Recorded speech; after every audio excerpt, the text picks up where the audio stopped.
Welcome to the first episode of my new restoration series. As you can see, I've chosen another motorcycle, but this time around it's something a bit more exotic than my usual Honda restorations. The bike is a 95 model and has been sitting in storage for the past 15 years, and time has not been kind to it. So by my reckoning, it's time that this Ducati 600 Supersport was given the really random channel treatment and transformed back to its former glory. Coming up in the series, I will be completely stripping the bike and repairing or replacing any parts that aren't perfect. So this means all of the fairings will be taken off and resprayed to remove any damage. The frame, swing arm and wheels will also be stripped and refinished. The engine will be taken out, stripped down, inspected and be rebuilt, as well as being repainted. And obviously the same thing applies to the front and rear suspension units. So there's only one thing left to do now, and that's crack on with the job.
It's always fun working in these old bikes to see the interesting ways that people use to keep them running cheaply. So whether it's using nails as split pins, spade terminals as spark plug caps, people do the strangest things to keep them running. And this bike's no different. So this is the main fuse box for the bike, and as you can see it's all labelled with what fuses each slot requires. And surprise surprise, when you open it up, none of them are correct. And we even have one missing here for the horn. So all the red ones are 10 amp, and as you can see there's no 10 amp fuses supposed to be used in here. And what's more impressive is this one up here. I'll bring you in closer so you can see. So what we have here, instead of the 30 amp fuse, is what looks like a paper clip. Try and pull that out so you can see. There we are. So what you can see is the bike obviously has an underlying fault where this 30 amp fuse keeps blowing.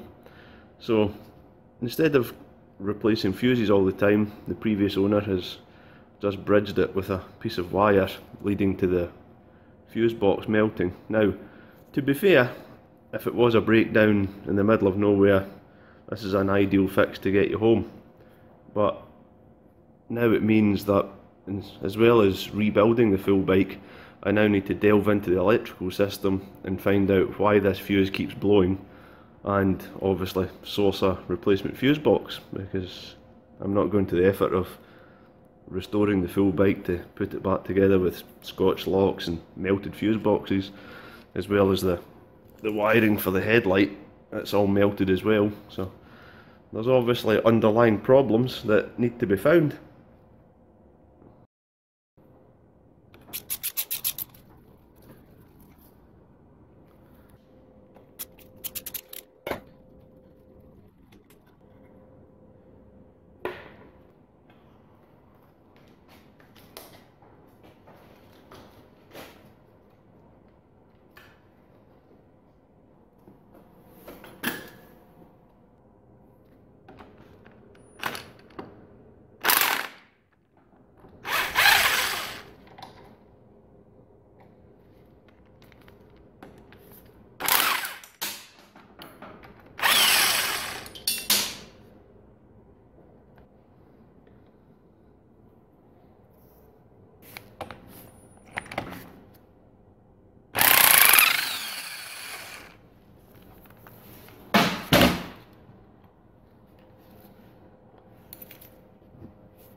So there we have it, one Ducati 600 SS stripped down to component form and all ready for its restoration. Coming up in the next episode, I will be restoring the frame, suspension and wheels so that I have a rolling chassis to hang all the other restored parts from in future episodes. If you would like to see more of my motorcycle restorations, check out the other videos on my channel. Also, if you would like to help support more projects like this, please feel free to come and join me on Patreon, links in the description below. Thank you for watching, and I'll see you again soon with another episode.